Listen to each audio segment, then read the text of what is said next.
ایسی خرابیاں ہیں جو ہم نے خود بنا لی ہیں. کسی کو ہم نیچ سمجھتے ہیں، کسی کو ہم برتر سمجھتے ہیں. تو اللہ تبارک و تعالیٰ نے فرمایا فَأَمَّا الْيَتِيمَ فَلَا تَقْهَرْ، اے نبی کسی یتیم کو نہیں جھڑکنا. ہمارے معاشرے کا ایک یہ بھی المیہ ہے کہ ہمارے ہتھے جو چڑھ جائے نا، وہ مال و دولت کی بات کرے کسی کی ہو، یتیم کا مال ہو، بلکہ ہم نے تو یہ سمجھ لیا ہے کہ کسی طرح بس پیسے آنے چاہیے، مال آنا چاہیے، دولت ہونی چاہیے. وہ اسباب، وہ ذرائع، وہ حلال کے ہیں، وہ حرام کے ہیں، اس بارے میں شاید ہم سوچنے کے لیے تیار نہیں. جبکہ اللہ کا قرآن فرما رہا ہے یا ایھا الذین آمنوا کلوا من الطیبات، ہمیں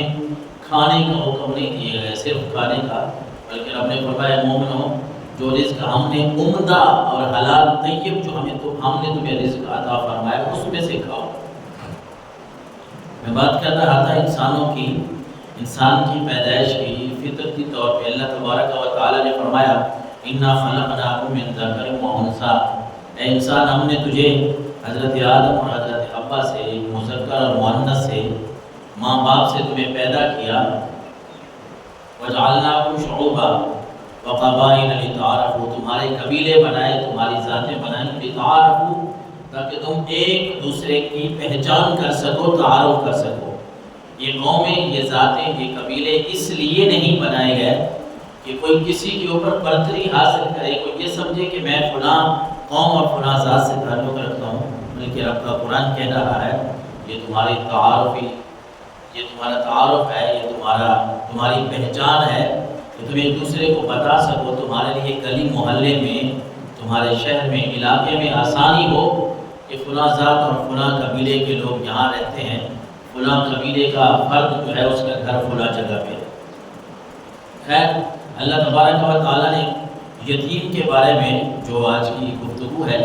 اس میں یتیم کے جو حقوق ہیں، یہ یتیم پروری کی جو فضیلت ہے، اس بارے میں چند احادیث رسول صلی اللہ علیہ وسلم ہم سنیں گے. اللہ تعالیٰ عمل کی توفیق نصیب فرمائے. اللہ کے نبی صلی اللہ علیہ وسلم نے فرمایا والذی بعثنی الحق لا يعذب اللہ یوم القیامہ من رحم الیتیم. اللہ کے نبی نے قسم اٹھا کے فرمایا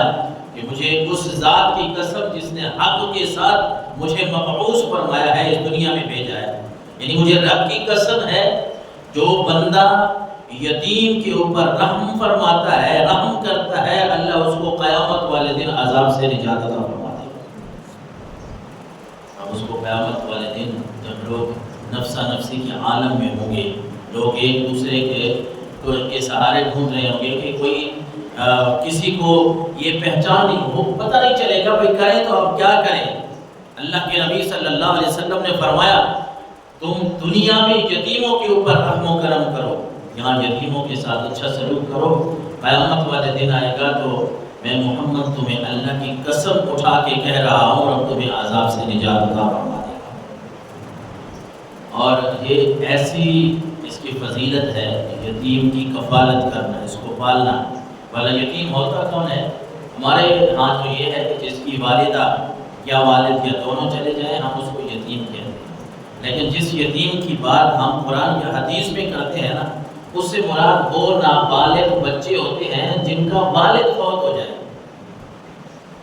کیونکہ کمانے کی ذمہ داری والد کی ہے، بچوں کو پالنے کی ذمہ داری، بچوں کے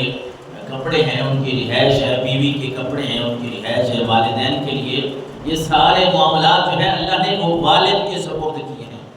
تو جب والد اس دنیا سے چلا جائے اور بچے چھوٹے ہوں، ابھی نابالغ ہیں،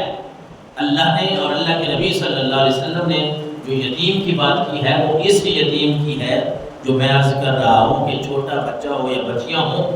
اور ان کا والد چلا جائے تو پھر شریعت اس کو یتیم کہتی ہے. ویسے ہمارے معاشرے میں ماں بھی فوت ہو جائے تو ہم کہتے ہیں کہ یہ بچے جو ہیں یتیم ہو گئے ہیں، اس میں بھی کوئی حرج نہیں ہے. لیکن چونکہ میں عرض کر رہا ہوں یہاں بات ذمہ داریوں کی ہو رہی ہے. آپ ان یتیموں کی زیر کفالت کرنی ہے، ان کو پالنا ہے، تو وہ کوئی رشتہ داروں میں یا کوئی غیر رشتہ دار کوئی مرد ہی پالے گا، کوئی مرد ہی ان چھوٹے بچوں کا مال اور ان کے جتنے بھی معاملات ہیں وہ سنبھالے گا. ان کے لیے اللہ کے نبی نے کتنی پیاری فضیلت بیان فرمائی. اللہ کے نبی نے فرمایا، بخاری شریف کی حدیث مبارکہ ہے 6005 نمبر پہ حضور نے فرمایا انا وکافر الیتیم فی الجنت ہاکذا وقال باصبعی السبابۃ الوسطی. حضور صلی اللہ علیہ وسلم نے 2 انگلیوں کو ملایا، شہادت والی انگلی اور ساتھ والی انگلی، ان دونوں انگلیوں کو ملا کے اللہ کے نبی نے فرمایا کہ میں اور جو یتیم کی کفالت کرنے والا ہے، یتیموں کو پالنے والا ہے، وہ جنت میں اسی طرح کرتے ہوں گے. جس طرح 2 انگلیاں آپ نے ملا کے دکھائی، آپ نے فرمایا میں اور یتیموں کی پرورش کرنے والا وہ جنت میں اسی طرح ہوں گے. ان ثواب اتنا ہے. یتیموں کے اپنے حقوق اللہ نے مقرر کیے ہیں، مسکینوں کے اپنے حقوق مقرر کیے ہیں، اور آج اس بات کی ضرورت ہے، ہمیں سمجھنا چاہیے، دیکھنا چاہیے کہ جو ان کے حقوق ہیں، کسی کا حق بھی، کسی کا بھی حق کھانا، کسی کے حق کو اپنے پاس رکھنا یہ ظلم ہے. پھر بندہ مسکین ہو، یتیم ہو، یا کوئی بھی ایسا بندہ جو اللہ والا ہے. مثلا ہمارے معاشرے میں یہ سمجھا جاتا ہے، ہم دوسرے کے حق ہڑپ کرتے ہیں اور ہم سمجھتے ہیں یہ بندہ یہ بولا والا ہے، اس کو پتہ نہیں چلتا. یتیم سے ہٹ کے بات کریں. ہمیں ویسے بھی دیکھتے ہیں نا اپنے معاشرے میں، مطلب ہم نے اکثر بندے تو اچھے ہیں، اچھے لوگ ہیں، اچھے معاملات کرتے ہیں، لیکن جو یہ ذہن بنا لیتے ہیں نا کہ بس میں نے پیسہ کھانا ہے، مال و دولت کسی جگہ پہ آنی چاہیے، وہ دوسروں کو دھوکہ دے کے کھائے گا اور سمجھے گا کیا، اسے تو کوئی پتہ ہی نہیں چلتا. حالانکہ اس کی کوئی تربیت آڑے ہوگی، کوئی شرافت آڑے ہوگی کہ وہ آپ سے بات نہیں کر رہا،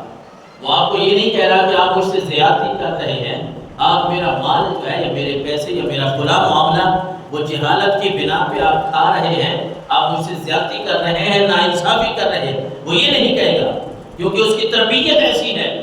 اس کا مزاج ایسا ہے، اس کو ماں باپ نے سکھایا ایسا ہے، اس کی تربیت میں اللہ تبارک و تعالیٰ نے اس طرح کا مٹھاس رکھا ہے. لیکن خبردار ایسے لوگوں کو بیوقوف نہ سمجھنا.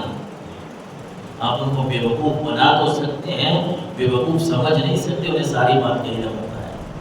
حضور صلی اللہ علیہ وسلم